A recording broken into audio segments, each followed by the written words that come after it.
Samandhasya Jnananjana-shalakaya Chakshuronmilitam Yena Tasmai Shri Gurave Namaha. Namo Vishnupadaya Krishna-pristhaya Bhutale Srimate Bhakti-vedanta Swaminiti Namine. Namaste Saraswate Deve Gauravani Pracharine Nirvishesha Shunyavadi Paschatya Deshatarine. Jai Shri Krishna Chaitanya Prabhu Nityananda Shri Advaita Gadadhar Shri Vasadi Gaura Bhakta Vrinda. Hare Krishna Krishna Krishna Hare Hare Hare Rama Rama Rama Hare Hare. In the last session we discussed about the principle of Utsaha. Utsaha means enthusiasm, enthusiastically executing devotional service, irrespective of whatever happens around it. And the next thing which Rupa Goswami highlights is Nishchaya. And Nishchaya means confidence. So this is going to be a very technical session because we will be discussing Dashamula Tattva also here. Obviously, superficially. And once we complete the rest 4 principles, then we'll dive deep in Dashamula also, one by one. So, Nishchaya, confidence. Srila Bhaktivinoda Thakur, he highlights in Bhakti-alok, he says that until this confidence is achieved, one will remain doubtful. And doubtful persons can never advance. There is no auspiciousness for them. How then they will have faith in unalloyed devotional service when they are doubtful at heart? Any doubt that we have in Krishna consciousness will not allow us to progress in bhakti. And Krishna makes this very clear in Bhagavad Gita 4th chapter, shloka number 40. Agyascha shraddhadhanascha samshayatma vinashyati nayam lokos tinaparo na sukham samshayatmanah. So Krishna is saying that ignorant and faithless person who doubt the revealed scriptures do not attain God consciousness. They fall down. For the doubting soul, there is happiness neither in this world nor the next. So doubts are the killers in Krishna consciousness. They are the killers. Therefore, here it is highlighted very nicely that one who has faith is certainly without doubts. And what is this faith all about? Faith means firm conviction. So the one who has firm conviction, that person will be free from doubts. And therefore Chaitanya Mahaprabhu, to help us to get this firm conviction, he describes the 3 truths. And he highlights that one should understand the 3 truths. Sambandha, Abhidheya and prayojana.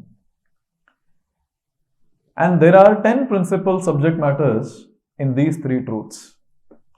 And that is what Bhaktivinoda Thakur, he elaborately describes in his book called Dashamula Tattva. So there are 10 principal subjects. And if we can get faith on this, firm conviction on this, we will be free from doubts. And the first step in Krishna consciousness to advance is one should be free from doubts, especially when it comes to scriptures. So unflinching faith on scriptures is what is needed. Unflinching faith on the position or the supremacy of the Lord is what is needed. So when we have this, then we can actually start our Krishna consciousness. We can start climbing the ladder of devotional service from Shraddha to Prema. There are 10 principles, and the topmost and the most important one which is highlighted is Vedic literatures are our only authority. This is the first principle that is highlighted in the 10 principles, that Vedic literatures are the only authority. And all the other 9 can be known only through this Vedic authority. There is no other way. So what are the different processes by which one can know anything in this world? Pratyaksha Praman, Anuman Praman, yes. And another thing that is given is Upaman or analogies. So these are different ways which we can gain knowledge. But then, one thing has to be understood, that Shabda Praman is the topmost because that is self-perfect authority. That is self-perfect authority. And it is received in Guru disciplic succession. Therefore, this is the only principal authority that can be considered to understand the higher truths of life. Sambandha, Abhidheya, prayojana. So in this world there are 2 natures. One is conceivable, one is inconceivable. So conceivable natures, Or conceivable nature is this material world that is there. We can conceive this through our senses. And with time, with our thought process and all that, we can understand various aspects of this material world. But when it comes to inconceivable, that is spiritual. Spiritual entities we cannot perceive with the material senses, not possible. Therefore, when it comes to pratyaksha and anuman, there is no scope only for them to understand the inconceivable aspect or the spiritual natures. Not possible. So here comes a very important point to note, that only through self-realization one can know the inconceivable nature or the spiritual nature. Only through self-realization. Now, when this word self-realization is so heavy, it's alluring, at the same time it's heavy. It's alluring for people in general, and at the same time it is very difficult to do it. People like the word self-realization, but they understand that humse na ho payega. So ordinary people cannot think of self-realization. And seeing people's terrible madness in this material world, the Supreme Personality of Godhead, He manifested the Vedic literatures. Only so that all of us who belong to this mad category, who are covered by ignorance, they will have some scope of understanding the inconceivable nature. So only through Shastra, only through Vedic scriptures, one can understand the inconceivable spiritual nature. Otherwise, there is no scope. Therefore, Shabda Praman becomes very, very important. Now, there is one more thing that I would like to highlight here, and Bhaktivinoda Thakur is elaborating. There is something called as Amnaya. So, we'll be discussing many technical words also today. So, you can be alert. Amnaya. What is this Amnaya? The Vedic knowledge received through Guru Parampara is called Amnaya. I repeat, the Vedic knowledge received through Guru Parampara is called Amnaya. More description about Amnaya. See, there are many subject matters discussed in Vedic scriptures. And there are various instructions for different qualifications. The topmost thing that is given is about devotional service. Now see, there are so many great Mahajans. By the strength of their devotional service, they have awakened self-realization. They have come to this point of self-realization. And since they are self-realized souls, they have written down these various aspects, the various qualifications of Krishna consciousness, devotional service. And those are in line with the Vedic scriptures. So these instructions which the Acharyas give, the Vedic statements ascertained by the previous Mahajans, relating to the qualifications of devotion are called Amnaya. I hope this is clear. We have Vedic scriptures, and then the authorities, the Mahajans, they implement that and they become self-realized and they make it more simple for us by jotting it down and giving their shorthand notes to us. Yes? Now it's very nice to note that when a person who desires spiritual perfection, and then when he hears from the spiritual master and these various conclusions from the spiritual master, so such a person's heart becomes pure. And he is the one who can proceed towards Krishna. There is no other way. And therefore, these realities, the further realities which are there, the next 9. The first one is Vedic authority or Vedic scriptures are the ultimate authority.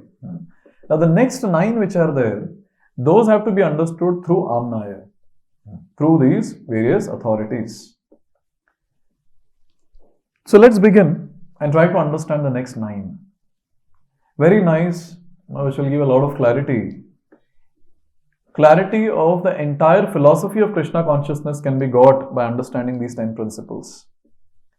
Now these 10 principles are divided into 1, then 7, then 1. That's how this entire thing is divided. So first one is Vedic authority. The middle 7 that is there, that talks about sambandha jnana. Or middle, 7. And then the next one, it talks about Abhidheya. And the last one talks about prayojana. So in this way, these 10 principles, the 10 realities or 10 tattva, Dashamula tattva becomes very important for any practicing devotee. So let's begin with the 7 realities, the next 7 realities which talks about sambandha. Very, very important.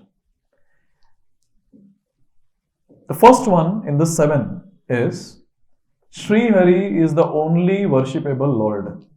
Krishna is the only worshipable Lord. This is the first reality when we talk about sambandha. So who is Lord Hari? Lord Hari is none other than Krishna.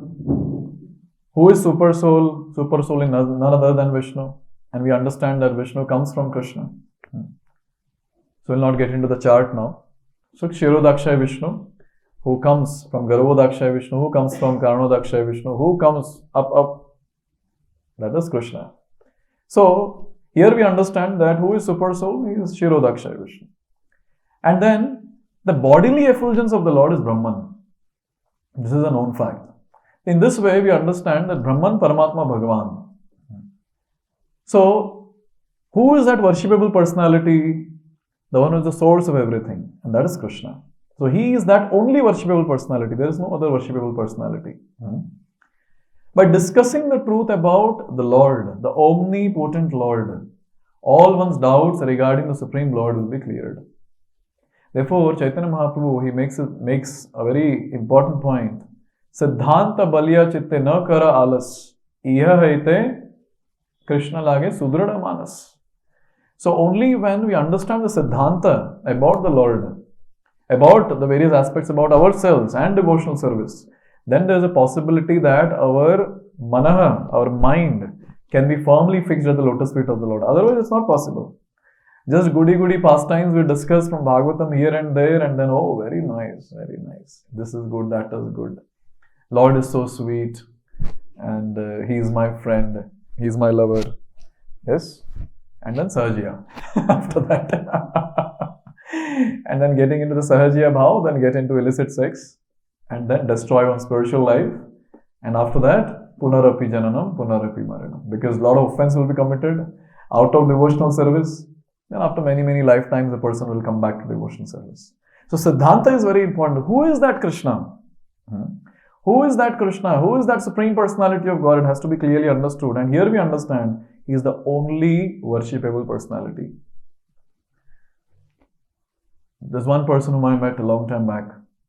Oh, Krishna is like, he's like my friend. I cannot live without him. I cannot live without him. Then, as always, when we meet such people, then we feel, oh, they're so one-pointed devotees of Krishna. Then I went to their home and saw, okay, their altar had all the other Devi Devatas also. Then I said, oh, then you should worship only Krishna. You can remove, you can just have Krishna's altar. नहीं ऐसे कैसे हो सकता है? बाकी भगवान फिर क्या है? बाकी भगवान क्या मानेंगे फिर? सब बुरा मान जाएंगे. हम सबकी वर्शिप करेंगे, सबकी पूजा करेंगे, उसके साथ साथ कृष्ण की भी पूजा करेंगे. This is not one-pointed. It means it is just still on the Sahajya mode. That is, oh, Krishna is my friend. He is so nice. Even when it comes to our Shiksha ceremonies, when people write the answers, that why Krishna is Supreme Personality of Godhead. Previously, I would correct this one-round Shiksha papers also. Then that people would write, because he is my friend. He is very sweet. He is very good looking. All these points people write. Therefore, Siddhanta is very, very important. And here it is said, by discussing the truth about omnipotent Lord, all the doubts about Supreme Lord will get vanquished. So until these doubts are cleared, what happens? People keep hovering on the plane of Brahman and Paramatma. They start cultivating knowledge of Brahman. And they start doing Ashtanga Yoga to realize Paramatma. They get into all that. Therefore, it is said that only when one is freed from all doubts, he attains unflinching devotion to Krishna. Very, very important. So in this way, the first reality in the 7, which we are discussing about sambandha, the first one is Krishna is the only worshipable Lord. He is that Supreme Personality of Godhead. Can you imagine how Srila Prabhupada made it so easy for all of us? Even a small kid in ISKCON knows who is Krishna? Supreme Personality of Godhead. And there are great personalities out there in different philosophical paths. They struggle to understand who is God. They say that, oh, we cannot describe him. We don't know how he looks. It's Nirakar and this and that. And your small kids also know. This is the benediction of Srila Prabhupada in ISKCON. The second reality in the Sambandha Gyan is the Supreme Lord Hari is full of inconceivable potencies. Infinite potencies Krishna has. This is the point that is made. So few to name. Through impersonal potency, he manifests impersonal, indistinct Brahman, Brahmajyoti. And although the impersonal and personal potencies are contained within him, so there is personal potencies, there are impersonal potencies. Contained within him, still the personal potency is predominant. And now when it comes to the spiritual potencies, there are three. I'm sure all of us might have heard this. Sandhini, Samvit and Ladhini. What do these three do? Okay, Ladhini is the pleasure potency of the Lord, the Ananda aspect, yes. And okay, Sandhini is the eternal existent, Sat feature, yes. All cognizance, Chit feature. So in this way, these spiritual potencies, they are known as Sandhini, Samvit and Ladhini. And they are known by pure devotees because they are eager to know about the Lord. Because only by knowing about the Lord, then one can develop relation with the Lord. Otherwise, where is the question of developing relation with the Lord without knowing Him, without knowing His reality? Therefore, in Bhagavad Gita, when it is said, Janma karma chamed divyam evam yoveti tatvatah tyaktva deham punarjanma naiti mameti swarjana. Anyone who knows Krishna's transcendental appearance and activities, that person will come back to Godhead and never return to this material world. Now someone might say, इसमें क्या बड़ी बात है? हर जन्माष्टमी में तो सुनते ही है how Krishna appears. And then whenever we have Krishna's pastimes, we hear his Divya Leela, we hear his Putanavad, we hear his Bridbhakshan Leela, we hear his Kalya Daman Leela. So what is so great? I have understood Krishna. Oh really? Actually, when we understand Krishna completely, obviously understanding him completely is difficult, not possible. But when you understand Krishna to some extent, the first thing that the devotee does, he surrenders his life at the lotus feet of Krishna. That's the sign. He becomes very intense in his practice of devotional service. Therefore, it's easy to say, hum samajh gaye. But it is difficult to do jo bhi samajh gaye. Yes, very difficult. It's not that easy. So these are the two realities of Sambandha. The third reality of Sambandha is Supreme Lord Sri Krishna is full of spiritual rasas. He is full of inconceivable potencies was the second. The third one is he is full of spiritual rasas. That is mellows. Now see, due to the power of Supreme Rasa, we see unlimited varieties both in the spiritual world and in the material world. And the rasa in the spiritual world is pure. And the rasa in the material world is a shadow of that. So there is a difference between the two. But since, because of the Supreme Lord's Supreme Rasa, which he manifests both in spiritual and material worlds, there are infinite varieties, which are available here. Now, there is another very important point that is made. By the Lord's inconceivable potency, the unlimited rasas of spiritual world have been manifested in Vrindavan pastimes in this world. Just to show us that how it looks like, what does it mean, spiritual world, this word spiritual world, what does it mean? What it feels like to have a relationship with Krishna. Krishna came down with Srimati Radharani and the gopis and the Govardhan, Jamuna and Braj Bhumi. And he manifested all the pastimes to show us that what it means to be a Brajavasi. That is his unlimited mercy. Zarurat nahi tha ye sab karne ka. But still Krishna manifested just so that he can attract all our hearts. The pure spirit soul is eligible for spiritual rasa. So all of us, all the living entities, we are pure spirit souls only, but covered as of now, consciousness is contaminated. So we all are eligible for the spiritual rasa. And here Bhaktivinoda Thakur writes a very strong statement. He says, to attain the supreme rasa is the dharma of the living entity, is the duty of the living entity. People nowadays, they have their own definition of dharma. Ye mera dharma hai, wo mera dharma hai. But the actual dharma, the actual duty is to attain that supreme rasa, that relationship with the Lord, reviving the relationship with the Lord in the lines of Srila Prabhupada, reviving the eternal relationship with the Lord. A living entity attains that on the strength of his devotional service. There is no other way to revive Krishna consciousness. Only by devotional service. Can you see how Srila Prabhupada, in his purports, he has put all these different 10 principles and made it so simple for all of us. We all know this. I'm just putting it under some headings, that's it. We all know this because we have been hearing Prabhupada's lectures, we have been reading Prabhupada's books. And obviously there is no rasa when it comes to Brahman or Paramatma realization. This has to be very clear. Only with Bhagavan there is a question of rasa, relationship. There is no other rasa or mellow when it comes to Brahman or Paramatma realization. Coming to the fourth reality. Fourth reality is that the living entities are minute particles of Krishna and they are innumerable. This is the fourth reality that is mentioned.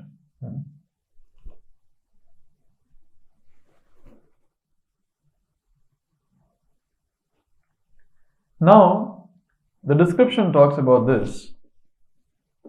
We have already discussed now. The spiritual world is manifested by the spiritual potency of the Lord. That is Chit potency. And when it comes to material world, it is manifested by the external potency or the inferior illusory potency of the Lord. And what about the marginal potency? The marginal potency is also manifested by the portion of spiritual potency. That's how spiritual world, material world and we living entities exist eternally. Now Krishna's spiritual form has got all the qualities in full. The definition of Bhagavan, Aishwaryasya Samagrasya Viryasya Yasha Shriyaha Jnana Vairagyos-chaiva Sannam Bhaga Itingana. So all these potencies, all these opulences to the full will find only in Bhagavan. And all the other qualities also. But in very, very chutku quantities, we'll find in chutku entities, that is all of us. Yes. We are those chutkus. We are those minute living entities who are very proud. So in this way we see that we are one in quality with Krishna. That's the point that is made here. And another very important thing, Krishna is independent, he is Swarat. So when he is Swarat, when he has this quality of being independent, naturally we also get that quality of being independent. देखिए हमारी गलती नहीं है, भगवान की गलती है. If today we are independent, it's not our mistake, Lord's mistake. He is independent, so we are also independent. But our independence that is there is insignificantly minute. But using that insignificantly minute independence, we have developed various propensities. And the various propensities are of two categories. One is searching happiness for our own self. That is the first thing that we do using our minute independence. The second thing is, using that minute independence, we start thinking, when the person starts practicing bhakti, that I should search happiness for the Lord. I should be doing things for the service of the Lord, for His happiness. And these two categories of people are distinctly categorized. The first category, who are doing sense gratification, they are called as Acintya-bhedabheda-tattva. And the second category, in the spiritual world, all the time they think about giving pleasure to Krishna, doing things or searching Krishna's happiness. They are called as Nitya-siddha or Nitya-mukta. So in this way we understand that how Nitya-muktas and Nitya-baddhas, they have a difference in attitude, mood and attitude. A very important point is made by Bhakti Vinod Thakur in this, which will help us to understand about the aspect of how we got this desire to search for our own happiness. He says that all inconceivable natures are under the subordination of spiritual time. So spiritual time is what? Spiritual time is eternal. And when it comes to material time, so at that time we have past, present and future. Spiritual time is eternal and material time is past, present and future. Now see, whenever we consider about inconceivable natures, we have to consider spiritual time only. But when we consider material time there, at that time, all the doubts will come into picture. And here he writes, Why did a pure soul search for his own happiness?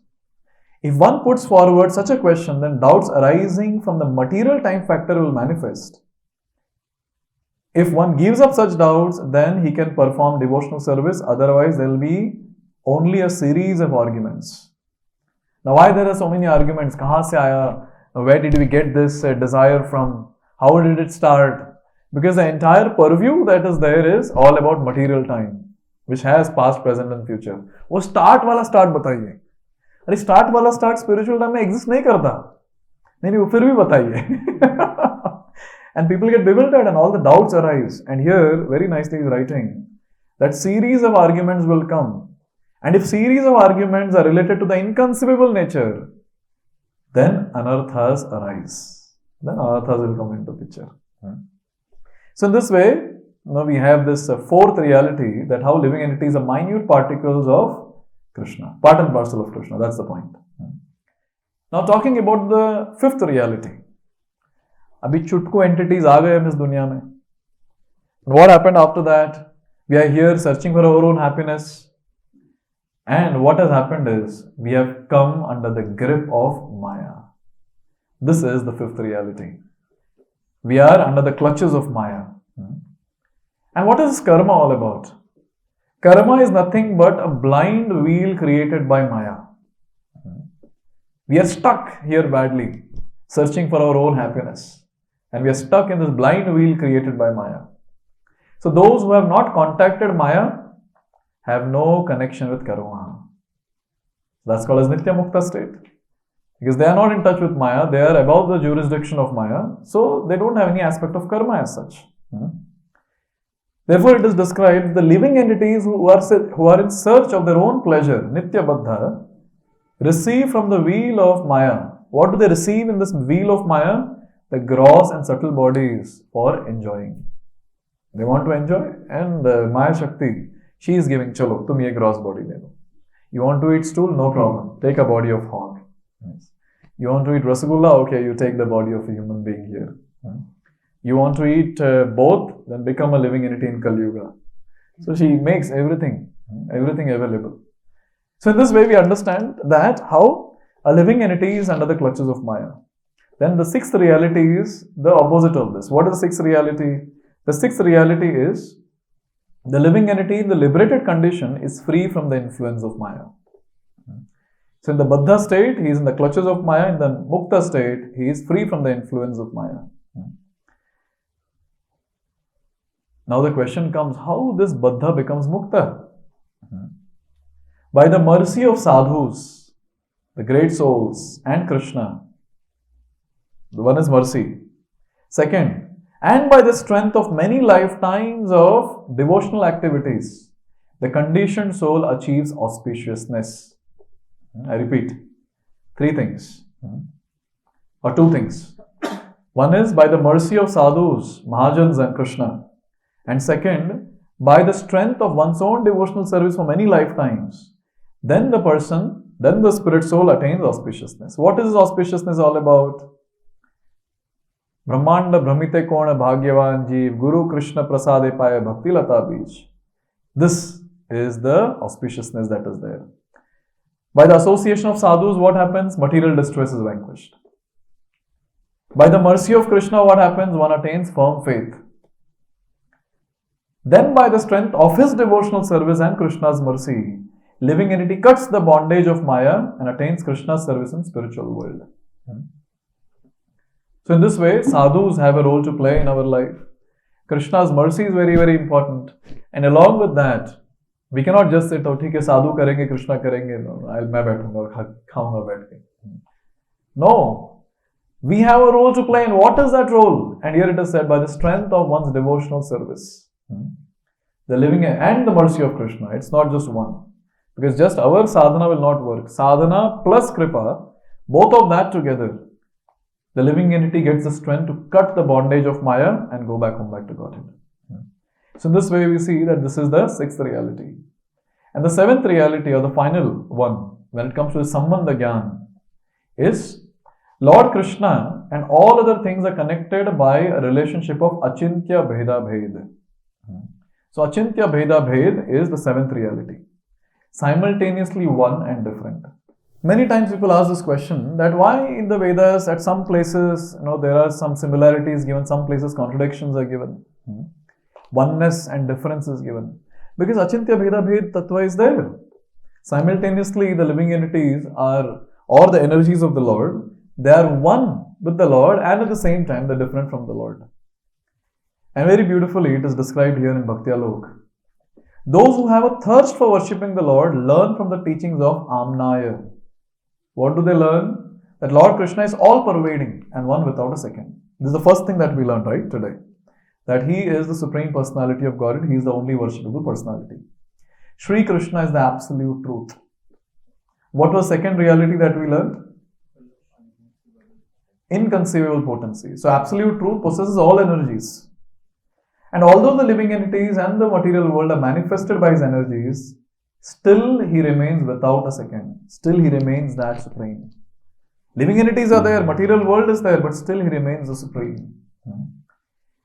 The ingredients are constitutionally not different from Krishna, but in material creation, everything other than Krishna is a transformation of His energy and therefore eternally separate from Him. So whatever is there in this world comes from Him, but at the same time they're different from Him. This is called as simultaneous oneness and difference. When the living entity's spiritual intelligence is awakened, pure knowledge of the inconceivable oneness and difference is aroused. Keeping firm faith in the statements of Amnaya by the mercy of Krishna, the devotees can clearly see the truth of inconceivable oneness and difference. If we use material considerations to understand this, it becomes theoretical. The point is that by rendering devotional service, these things will be revealed to the person. But theoretically, we should know these different things, that how Krishna is untouched by this material world, but still at the same time there is oneness also with the Lord. That is simultaneous oneness and difference that manifests in this world. So this is the seventh reality by which we understand that how everything in this world is connected with the Lord and at the same time different from the Lord. So these are the 8 aspects that we have discussed. What was the first one? Scriptures are the authority. Yes. And then after that, the 7 which talks about sambandha gyan. What are those? First one, Krishna is only worshipable personality. Second, He is full of inconceivable potencies. Third, He is full of rasas. He is the crest jewel of all the rasas. Fourth, living entities are minute particles, part and parcel of Krishna. Fifth, yes, the living entities are conditioned. They are under the clutches of Maya. Sixth, in the liberated state, they are free from the influence of Maya. And the last one, Acintya-bhedabheda-tattva. How everything in this world is connected with the Lord, at the same time different from the Lord. So in this way, sambandha gyan is given here. Actually, we have to discuss each and every point in detail. We'll do that later. The last two, 9th and 10th, talks about Abhidheya and prayojana. So sadhana bhakti is called Abhidheya. Now again, sadhana bhakti is divided into 2. That is Vaidhi sadhana and Raganuga sadhana. So Vaidhi sadhana bhakti and Raganuga sadhana bhakti. Vaidhi sadhana bhakti is of many varieties. In some places 64 limbs are given, and in some places 9 limbs are given. I hope all of us know the 64. If we don't know, we can refer to Nectar of Devotion, chapter number 6, 7, 8. We'll understand the 64 limbs of bhakti. 9th though everyone knows. How does it start? 9. Shravanam, Kirtanam, Vishnu, Smaranam, Pada Sevanam, Archanam, Vandanam, Dasyam, Sakhyam, Atmanivedanam. It starts with Shravanam, Kirtanam. Now, when the conditioned living entity engages his mind at the lotus feet of Krishna, with his mind, body and word, that is called bhakti. And the difference in bhakti from karma and jnana are very subtle. So, we know this very well. That how karma and jnana, there is some expectation that is there. But bhakti, it's selfless. It's just with the mood that I want to serve the Lord. Now, when it comes to Vaidhi Bhakti, it's very elaborate discussion, but I'll just summarize this entire thing. Vaidhi Bhakti is what? Vaidhi Bhakti is all about following the limbs or performing the limbs of devotional service according to the dictation of Vidhi or the prescribed rules. Rules are said, okay, scripture is saying this, so I have to do it. Guru Maharaj is saying this, spiritual master is saying this, I have to do it. That is Vaidhi Bhakti. And what is Raganuga Bhakti or Raga Bhakti? Raga Bhakti is, now someone is doing service and you go and ask that person, oh, you're doing because rules and regulations, because spiritual master has told? No. His mood is, he has got spontaneous attachment to the Lord. See, there is a very thin line of difference between Sahajya mood and Raganuga Bhakti. Both of them have this mood. What is the mood? That, okay, my Lord. And with that attachment, they serve. But then the Sahajyas, they will not follow any rules and regulations. So sadhanas, these Raganuga Bhaktas, they will follow sadhana, the same sadhana. But they will have intense attachment to the goal. And with that attachment, with that spontaneous mood, they perform devotional service. This is the difference that is there. So that is Abhidheya. And the next one, that is the 10th principle, is prayojana. And what is this prayojana? What is prayojana? Supreme goal. And what is the supreme goal? Krishna Prem. That's the supreme goal. The stages from sadhana bhakti up to the attainment of prema are described very nicely in Chaitanya Charitamrita. Adho Shraddha till prema. And that is very nicely described. So that is Krishna Prem. And the time when the devotee, he is very clear about the goal. He is clear about the sambandha. And when he intensely practices bhakti, then he attains the goal. Therefore, understanding sambandha is important, understanding prayojana is important. What is the goal? And then Abhidheya, the devotee is able to practice very nicely. He is able to intensely practice devotional service and attain eternal goal, that is Krishna Prem. Therefore, this nischaya, this confidence is very, very important. Confidence in these 10 principles are very, very important. So, when a devotee has faith in these 10 principles that we just discussed, then the devotee will have firm conviction and he can march towards the Lord. Otherwise, it's very difficult. So, in the last paragraph of this article, Bhaktivinoda Thakur summarizes and he says, those who have doubts in these 10 principal teachings of Sri Chaitanya Mahaprabhu are not qualified for devotional service. When doubts arise, one's devotional service becomes corrupted, desires are polluted, unwanted results are achieved, and thus everything is ruined. So Bhaktivinoda Thakur in one line is saying, Sab satyanash ho jayega. That's what he is trying to say here. Therefore, those who have desire for pure devotional service should perform devotional service with firm confidence, firm conviction. And say we have some issues with this faith aspect, we should associate with those devotees who have faith. We should serve them, and by their mercy, we will also develop that faith. And with that faith, we can continue practicing devotional service. And these principles which we discussed will manifest very nicely, and obviously will attain the prayojana, that is the goal of life. So with this, I would like to pause here. Grantaraj Srimad Bhagavatam ki, Bhaktya Lok ki, Srila Bhaktivinoda Thakur ki, Jagat Guru Srila Prabhupada ki.